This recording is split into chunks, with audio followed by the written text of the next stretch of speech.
100 বার।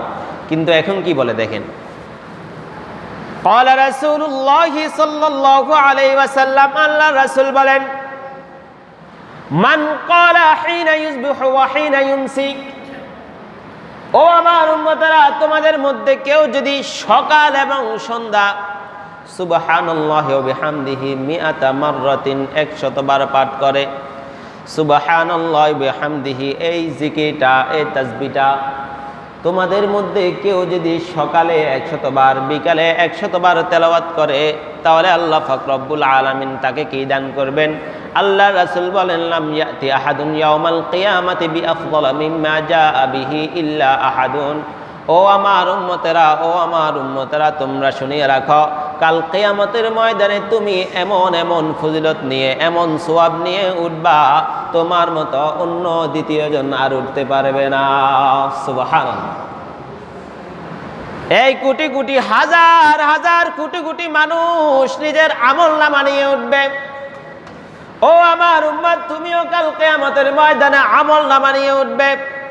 কিন্তু যদি তুমি সকাল এবং সন্ধ্যা এই জিকিরটা করতে পারো, তাহলে আল্লাহ পাক রব্বুল আলামিন তোমার আমলনামায় এমন এমন সওয়াব দান করবেন, এমন সওয়াব দান করবেন যে সওয়াব কাল কিয়ামতের ময়দানে সবার চাইতে তোমার সওয়াবটা আল্লাহ পাক রব্বুল আলামিনের কাছে বেশি বলে গণ্য হবে।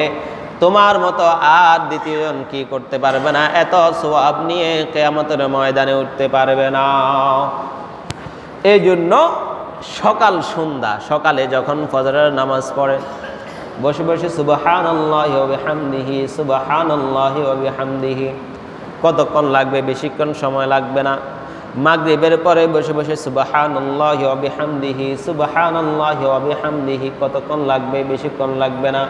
কিন্তু আমলনামা, এত আমলনামা নিয়ে কাল কিয়ামতের ময়দানে উঠবেন। আল্লাহর রাসূল বলেন, মালাম ইয়াতি আহাদুন ইয়াউমাল কিয়ামাতি বিআফদালা মিম্মা জাআ বিহি, তোমার চাইতে উত্তম আমল নিয়ে কাল কিয়ামতের ময়দানে আর কেউ উঠতে পারবে না। সুবহানাল্লাহ। আল্লাহ রাসূল পরের অংশে বলেন, ও আমার উম্মত, তোমার মতো এরকম উত্তম আমল নিয়ে উঠতে পারবে না। যদি তবে কথা আছে, আপনার মনে প্রশ্ন উঠতে পারে, হুজুর আমি আমল করলাম, আমি না এই আমল নিয়ে উঠলাম, এখন আপনি তো সবাইরে বলতেছেন, আরেকজন এই আমল করলো, তো সে কি উঠবে না? তাহলে কথাটা মিথ্যা হয়ে গেল না?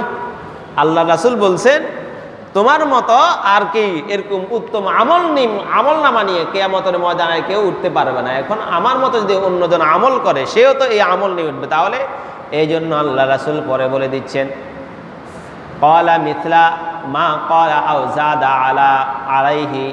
ও আমার উম্মতেরা, শুনিয়ে রাখো, যদি তোমার চাইতে এরকম উত্তম আমল নিয়ে উঠতে পারবে না, ঠিক আছে, তবে তোমার চাইতে যদি তোমার অন্য ভাই যদি বেশি আমল করে, তাহলে কিন্তু সেও তোমার মতো এরকম উত্তম আমল নিয়ে উঠতে পারবে। সুতরাং তুমিও আমল করো, তোমার ভাইদেরকে আমল করার সুযোগ দাও, যাতে করে সবাই উত্তম আমল নিয়ে উঠতে পারে। এই জন্য পরে বলিয়ে না, আমি এরা শুধু আমল করছি, আমি এরা না না না, যে আমল করবে, যদি এখন আপনি 100 বার পড়লেন, কিন্তু আপনার আরেক ভাই 200 বার পড়ছে, তাহলে উনি কি আপনার সাথে আগায় যাবে না? স্বাভাবিক আগায় যাবে।